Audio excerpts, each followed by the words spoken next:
For far too long, Africa has lived through a history of slavery, theft, foreign rule, and the darkest place in human history that the world brought to her doorstep. 400 years later, Africa's scars have birthed a dynamic, onward, and rising people. Join the Inspire E-Conference 2021 as great minds edify on the positioning of the new rising star. Starting on the 9th to the 14th of August. Africa, get ready.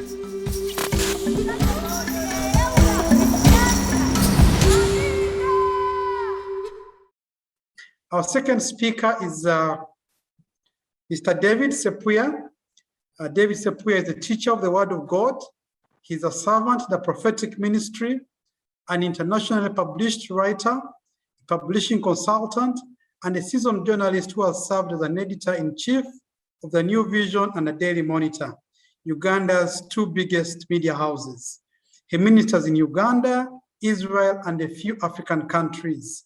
His books include Understanding and Acting on Your Dreams, Africa's Industrialization and Prosperity, From Esau Syndrome to Structural Adjustment Strategy, whose thesis has been adopted by the New York publisher Springer in analyzing the place of globalization in the world economy.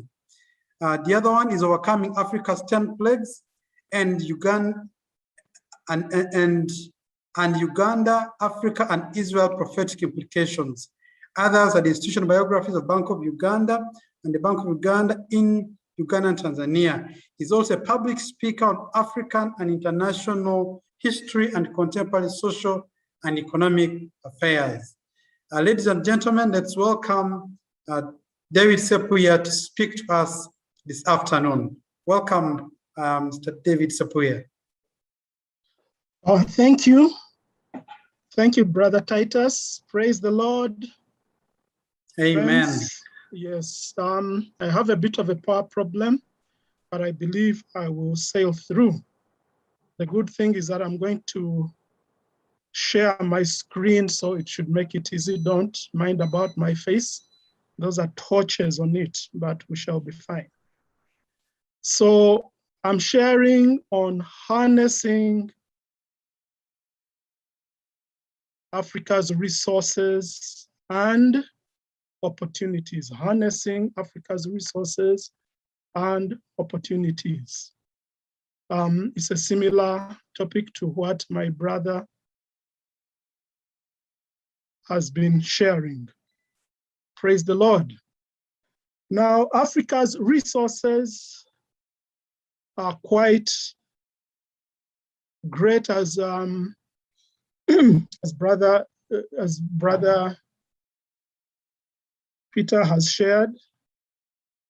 Sorry, I'm trying to get my slideshow going properly. Okay, very good. Yes, we have great resources. We are rich in resources, but the irony or the challenge that we have is that we are poor, or we are lacking in material wealth. We are rich in resources, but lacking in material wealth. And that's what I'm going to try to examine and offer a few solutions. Now, these are some of the resources that we have, that we are very rich in. And I'm glad that Dr. Peter Asimwe had already outlined them. I'm giving them a little more graphically. Africa has 30% of the world's mineral reserves, 30%, including 8% of its natural gas, 12% of its oil reserves, 88% of its diamonds, 42% of its gold, 44% of its chrome, 60% of its platinum, 66% of its phosphates, 55% of its cobalt, 45% of its bauxite. Bauxite is what they use to make aluminum, which makes aeroplanes and so many other things. 76% of its coffee beans. So these are our riches. And there's so much more, as you can see from the map. Those are the main riches of those various countries. But yet we are lacking in wealth. We are lacking in wealth. This is the place where Africa is in as far as, there are a few standard descriptions of where a nation is. There's a man called Rostov. He described what economists generally accept as being the stages of economic development. You move from traditional. Traditional is where you consume what you produce, subsistence. You produce for your personal consumption until you reach high mass consumption, where some of the world's richest nations are. You go through these various stages, traditional preconditions for takeoff, drive to maturity, and then high mass consumption. I don't have the time to describe these ones in depth, but briefly is that Africa, most African countries are hovering around here. We are trying to transition from traditional. Most of our people live a traditional existence. They simply produce for their own consumption. That's a problem that we have today. Most nations are at about the point of preconditions for takeoff. This is when you put together the infrastructure and so on. In Uganda, we've done quite a lot of infrastructure development in the last 10, 20 years. So we are at preconditions for takeoff, but that makes us essentially a fairly poor nation.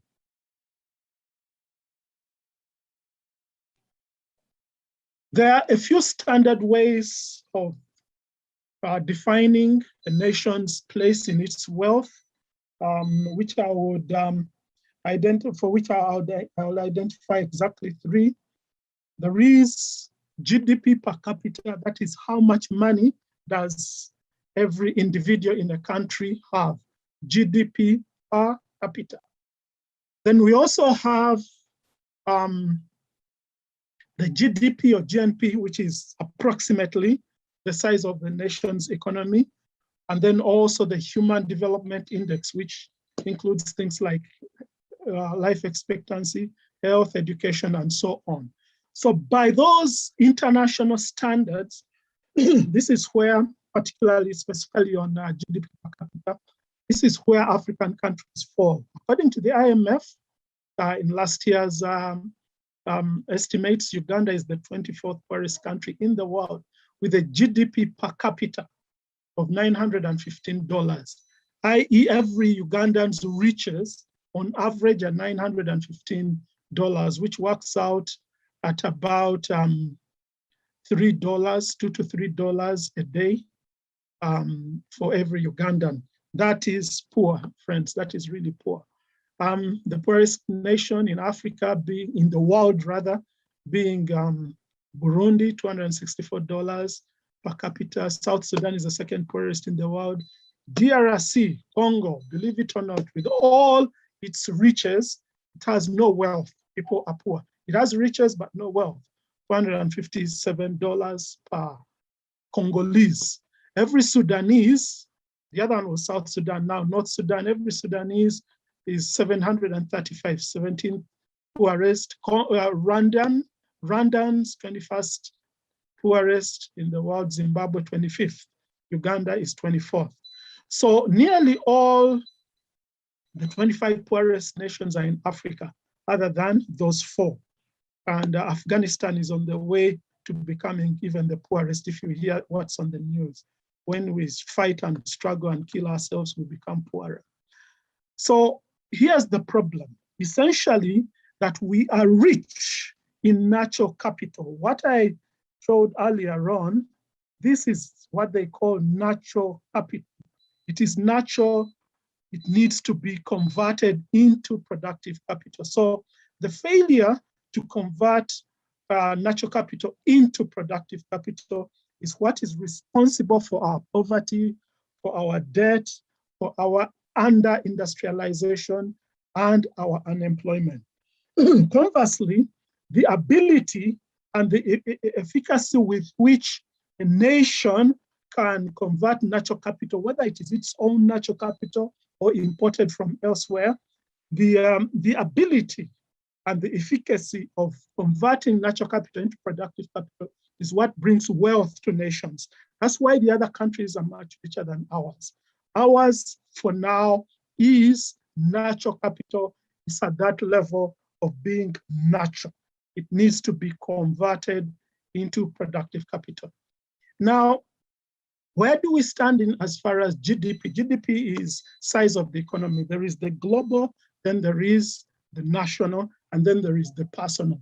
I've been describing the personal, GDP per individual. Now, in the world, the whole world economy, Africa's 3 richest countries, or the ones with the biggest economies, not necessarily the richest, but the biggest economies are Nigeria. You can see the purple here at the bottom right-hand corner. Nigeria, South Africa, and Egypt. The 3 of them make up only 1.2% of global GDP, or 1.2% of the world's economy, the size. These are the largest ones, the US, China, and so on, Japan, UK, and so on. So we are still very, very low. Where the US has a GDP of 21.3 trillion, Nigeria, which is Africa's largest economy, is $0.45 trillion, or $450 billion, which is 0.5% of the world. South Africa is $350 billion, 0.4%. Egypt, 0.3 or $300 billion. So really, really, we do not feature anywhere. These are the biggest. In North America, the US and Canada, then Europe, Germany, UK, France, and so on, Italy, then Asia, China, Japan, India, Russia, Indonesia, South Africa, South Korea, and so on, then Latin America. So you see our place in global wealth. We're talking of global wealth. We're not talking about riches. There's a difference between riches and wealth. Riches is the potential. Wealth is what you've made of it. So in wealth, we still stand poorly. Our nations, these 25 that I've mentioned, other than Zimbabwe, are considered LDCs, least developed countries. And what are LDCs? LDCs are defined by categories based on per capita income, which I've just outlined, then human assets. What is our level of education? In Uganda here, we know our level of education is quite low. Of the children who go to primary school, who enroll in primary school in P1, primary 1, Form 1, a very small percentage of them progress to secondary school, secondary education. So education level is poor. We know about our health and then economic vulnerability. We've seen how vulnerable people have been, for instance, in this time. And so most of our population in Africa, we live below the poverty line, 75%. We are rich in resources, we are poor in income and material well-being. How do we solve that? We need to convert our natural capital into productive capital. That's the challenge that we have. That's how we shall move from being poor in income to becoming rich in material well-being. So the structure of our economies is such that the disconnect comes from being primary producers. We are primary producers. We produce things, minerals and farm produce and forest produce and hydrocarbons, which are oil and gas. Now, in world trade, friends, these are what I've read above are what they call commodities. Now, commodities are of low value. You get high value when you convert them into productive capital. I've got that table, that small table in front of us, comparing nations in East Asia with select nations in Africa. In the year 1985 and in the year 2008, a gap of about 30 years. In 1985, nations like Singapore, Taiwan, and South Korea were making lightly processed goods and low-tech stuff and mid-tech, very, very little stuff. Africa was exporting or producing commodities, those primary things. We were discussing the disconnect between Africa's riches and its lack of wealth or poverty. And we had compared Africa's production. We do produce what they call commodities, while other nations process them, they make them into productive capital. So our challenge is to turn productive natural capital into productive capital. And once we are able to do that, then that's how nations get wealthy. And I'd started giving an example of coffee, coffee beans. 5 African countries among the largest producers of coffee beans: Ethiopia, Uganda, Ivory Coast, Kenya, Tanzania, and Cameroon. However, in the international coffee industry, which is worth over $100 billion, the largest exporters of coffee, processed coffee, are Brazil, which is also the largest producer of coffee beans, which is fine. Then number 2, believe it or not, is Switzerland. Switzerland does not grow a single plant of coffee, not a single bean of coffee, but they are the second largest exporter of processed coffee. Now, in the processing, you find jobs. That's where you find jobs. That's where you find taxes. That's where you find infrastructure. And that's where Africa's problem is. I compare Switzerland's coffee thing to Singapore. Singapore has the world's second largest oil refining industry. They don't produce a single drop of oil. They don't even have enough water, but let alone oil. So it's a similar thing. How much does Uganda earn from its coffee? 436 million. Ethiopia, 796 million.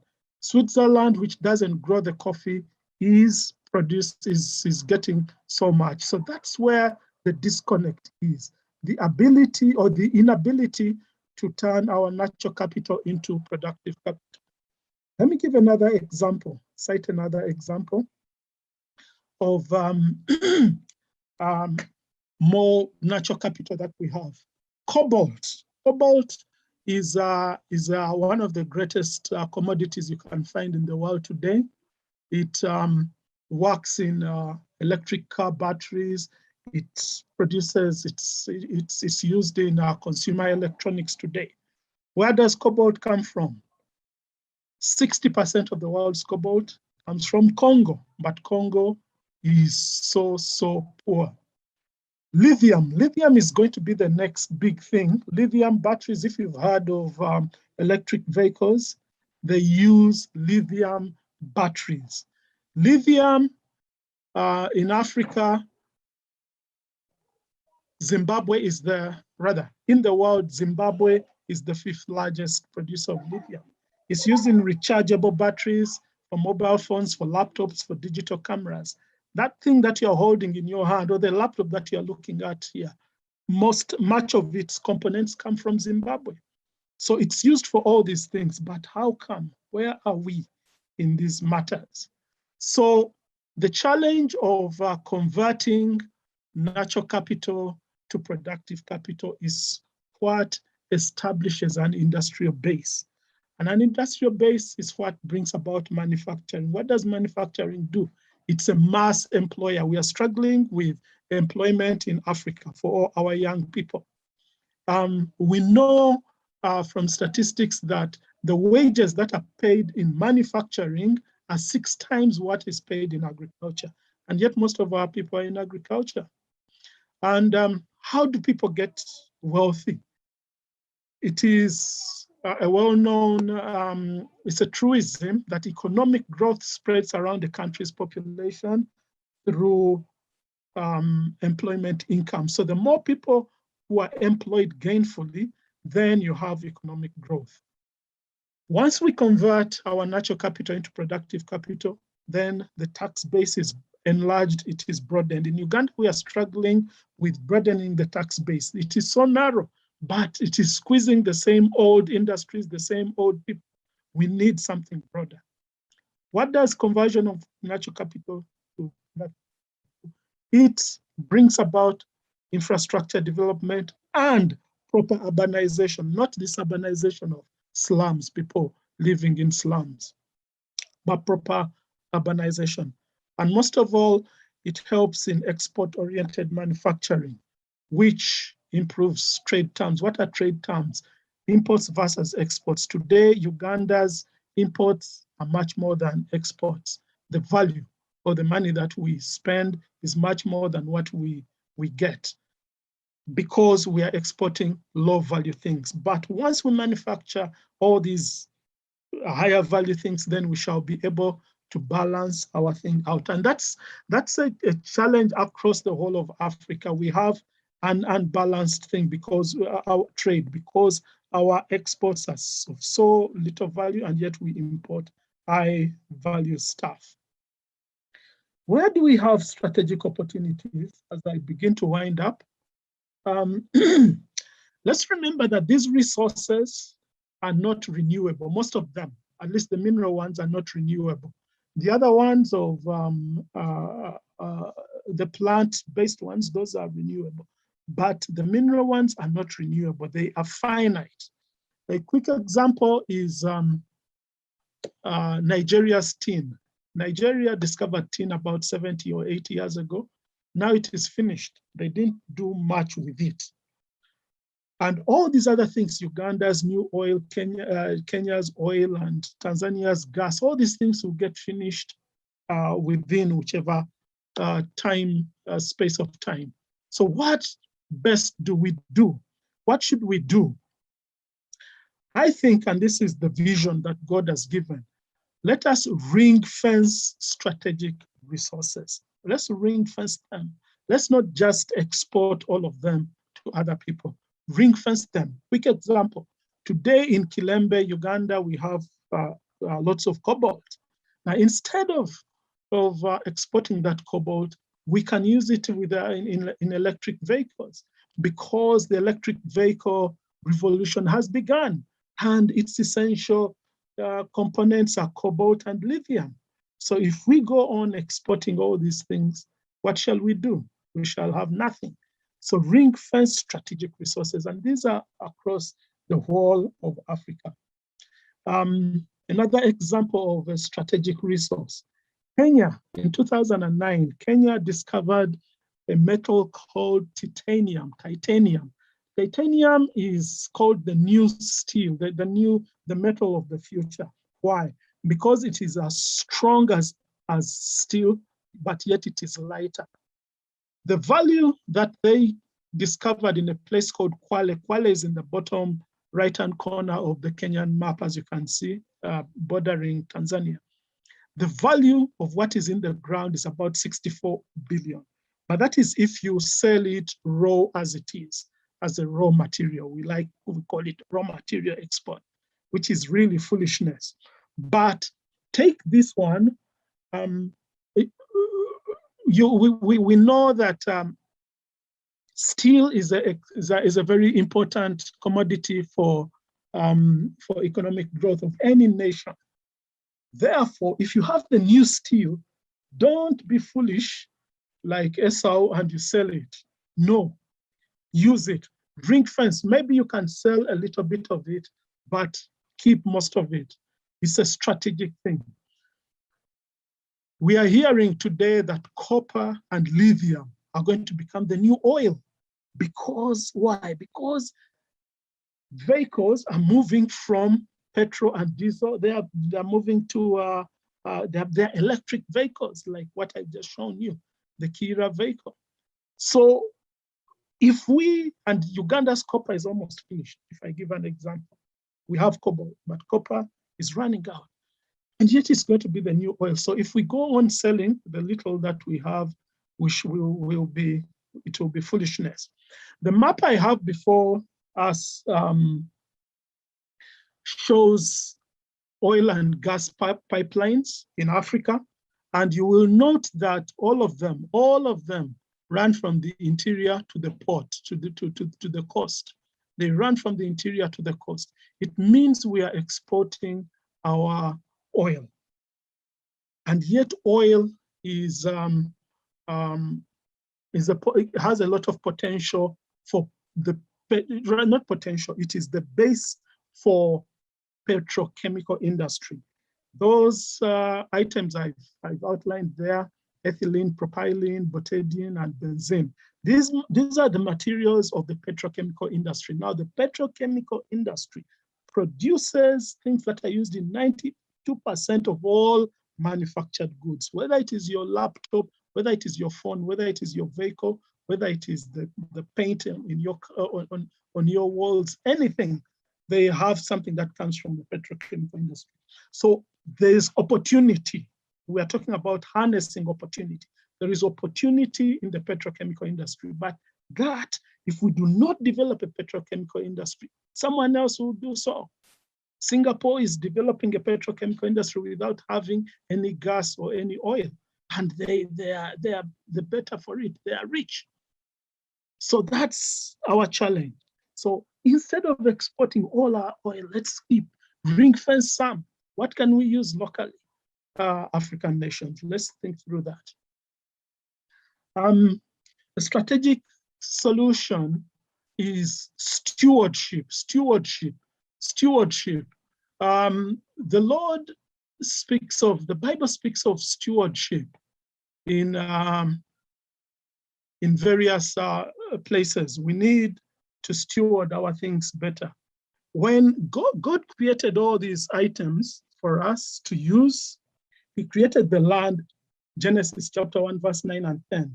In the land, he put the minerals. And then he created these plants, the coffee, the cotton, the cocoa, and so on. And then the animals and so on. It is after that that he creates man, and he tells him to look after these things. So that is stewardship. So what can we do strategically? If we know that export revenues are critical for us, let's export a little bit, not everything. Let's allocate domestic quotas. We can legislate. We've just elected MPs in Uganda. Zambia is electing MPs today. Let's legislate and setting aside certain strategic reserves for future strategic deployment. Let these laws come through. Today, China is the biggest producer of what they call rare earths, like those ones that I mentioned, which are used in energy applications in high-tech and electric vehicles. They are the highest producer. And you can see the breakdown of rare earths. But believe it or not, I've put on the side there, you're seeing, I have all this material, the stuff I'm talking about in that book. It's available in that book if you want to go much deeper. But here's the point about China is the world's largest producer of rare earths, but it is also the world's largest importer of rare earths. Let me repeat that. China is the largest producer of rare earths. It's also the largest importer. Why? Because they know these things are going to be needed in the future. This is like in your village, the largest dairy farmer also being the largest, biggest milk buyer, because he knows a famine is coming. And so, friends, strategic solutions. Let's be better stewards of these things. Tantalum is used in mobile phones. It comes from Rwanda. Most of the world supply from Rwanda, Congo, and Mozambique. Niobium is another rare earth. Kenya, Tanzania, Nigeria. Titanium, we have a little bit of it in Uganda, but Kenya has a lot, Tanzania, Mozambique, and South Africa. So friends, what we need to be doing is to look at these things as strategic resources, not as short-term things to eat. Let's harness these resources. God has entrusted these things to us because he wants us to prosper. We should not behave like Mr. Esau, who misled his inheritance, and his people are suffering. As I conclude, friends, let me just mention what I call 3 opportunities. In the introduction of my name, you are told about Springer. Springer is the biggest academic publisher in the world. They asked me to discuss Africa's place in globalization. And the summary of what I wrote in their huge publication, if anyone wants to take a look at it, please contact me privately. It's a very big one written by many people over the world, but I was one of the contributors from Africa. What I believe is a strategic possibility for Africa is in the new automotive revolution. The electric car, electric vehicle is begetting the automotive revolution. The first people in any industry normally are the biggest beneficiaries. So let's get in there, because in another 30, 50 years, it will be completely there. But if we are in it, because we have the resources, we shall benefit. Then the old petrochemicals industry, which we have just been primary producers, we can become secondary and advanced producers, is a big opportunity. Then the third and last opportunity that I believe Africa has is in the primary manufacturing, beginning to add value, the kind of things that China is stopping to do because of wages and so on. These are where we should be putting our young people today. Those are the 3 opportunities. Thank you very much, and God bless you.